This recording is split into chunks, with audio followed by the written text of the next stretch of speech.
प्रिय विद्यार्थियों, खुश रहो। आज मैं आपको गद्य खंड से 8वां पाठ सर्व विभाजन और जाति प्रथा तथा मेरी कल्पना का आदर्श समाज पढ़ाने जा रहा हूँ।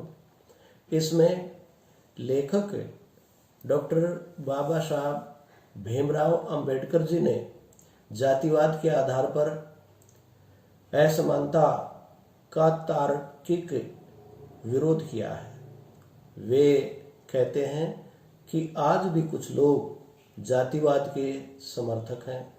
वे मानते हैं कि कार्यकुशलता के आधार पर श्रम विभाजन आवश्यक है, परंतु इसमें कठिनाई यह है कि जातिवाद श्रम विभाजन के साथ साथ श्रमिक विभाजन भी करता है। किसी भी सभ्य समाज में श्रम विभाजन आवश्यक है, परंतु भारत की जाति प्रथा श्रमिकों का अस्वाभाविक विभाजन करती है और इन वर्गों के आधार पर एक दूसरे को ऊंच नीच बना देती है। जाति प्रथा को यदि श्रम विभाजन मान लिया जाए तो भी वह मनुष्य की रुचि पर आधारित नहीं है। सक्षम समाज को चाहिए कि व्यक्तियों को अपनी रुचि के अनुसार पेशा, व्यवसाय, कार्य चुनने की छूट मिले। इसके विपरीत जाति प्रथा मनुष्य को माता पिता के सामाजिक स्तर के अनुसार पेशा अपनाने के लिए मजबूर करती है। जाति प्रथा मनुष्य को जीवन भर एक ही पेशे के साथ बांधे रखने के लिए विवश करती है।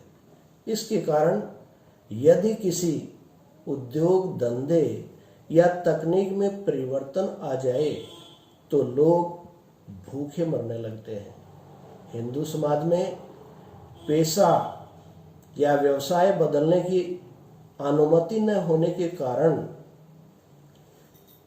बेरोजगारी की समस्या उत्पन्न हो जाती है। जाति प्रथा से किया गया श्रम विभाजन स्वेच्छा पर निर्भर नहीं होता।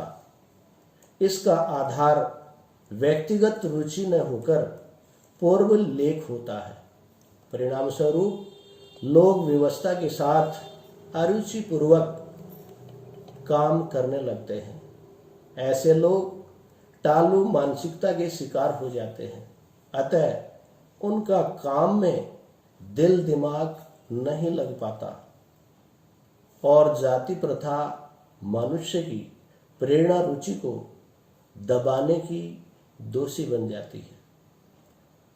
दूसरा, लेखक की कल्पना का आदर्श समाज यह है जिसमें स्वतंत्रता, समानता, समता और भ्रातृता का भाव हो। सभी को एक दूसरे के साथ रहने की स्वतंत्रता होनी चाहिए। सबको सामाजिक संपर्क के साधन और अवसर उपलब्ध होने चाहिए। भाईचारा दूध पानी के मिश्रण की तरह होना चाहिए। इसी का दूसरा नाम लोकतंत्र है। लोकतंत्र वास्तव में शासन की पद्धति ही नहीं है, बल्कि सामूहिक दिनचर्या और अनुभवों के सामूहिक आदान प्रदान का नाम भी है। इसमें अपने साथियों के प्रति श्रद्धा तथा सम्मान का भाव अवश्य होना चाहिए।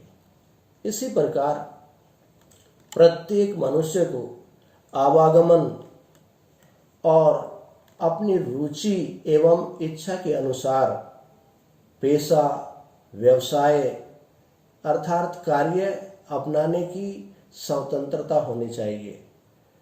केवल कानूनी दास्ता ही नहीं होती, बल्कि जहां दूसरों के द्वारा निर्धारित व्यवहार और कर्तव्यों का पालन करना पड़े, वहां भी दास्ता होती है।